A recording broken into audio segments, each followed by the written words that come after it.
warahmatullahi wabarakatuh. Perkenalkan, nama saya Cahyani Miftah Nisa. Saya dari Fakultas Tarbiyah dan Ilmu Keguruan, Prodi Tadris Bahasa Inggris. Saya di sini ingin menjelaskan tentang sejarah perkembangan bahasa Indonesia secara singkat menurut apa yang saya pahami, ya, dan menurut perspektif sejarah bangsa Indonesia. Nah, menurut perspektif sejarah bangsa Indonesia ini, bahasa Indonesia itu diambil dari prototipe bahasa Melayu, yang dimana bahasa Melayu ini sudah digunakan dari berabad-abad lalu di hampir seluruh wilayah Indonesia, termasuk wilayah Sumatera. Dan pada saat itu juga ada banyak kerajaan besar yang sedang berkembang dan sangat berpengaruh. Lalu seiring berkembangnya kerajaan Sriwijaya, bahasa Melayu juga mengalami perkembangan yang signifikan, di mana pada saat perjuangan kemerdekaan, para pejuang bangsa Indonesia ini mencari alat untuk mempersatukan bangsa Indonesia, untuk mempersatukan bangsa Indonesia. Lalu dipilihlah bahasa Melayu sebagai bahasa pemersatu dan bahasa interaksi antar bangsa dan suku,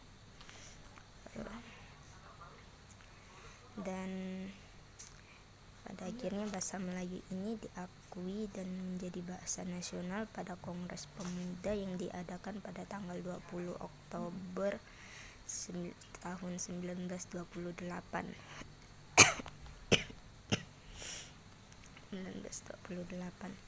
Nah,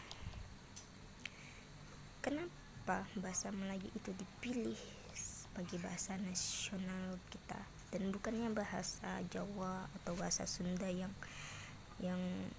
sudah dipakai hampir seluruh rakyat Indonesia, atau bahasa-bahasa daerah lain yang bisa dibilang sangat bagus.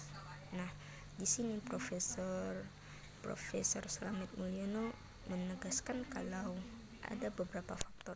Yang pertama adalah bahwa bahasa Melayu itu adalah bahasa yang sudah ada selama berabad-abad.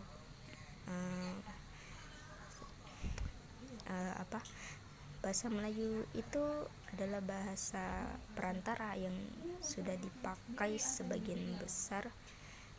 di sebagian besar wilayah-wilayah Indonesia. Lalu alasan kedua adalah karena suku Jawa dan suku Sunda ini sudah menyetujui untuk menggunakan bahasa Melayu sebagai bahasa nasional. Lalu kesanggupan bahasa itu sendiri dalam bentuk suatu kata.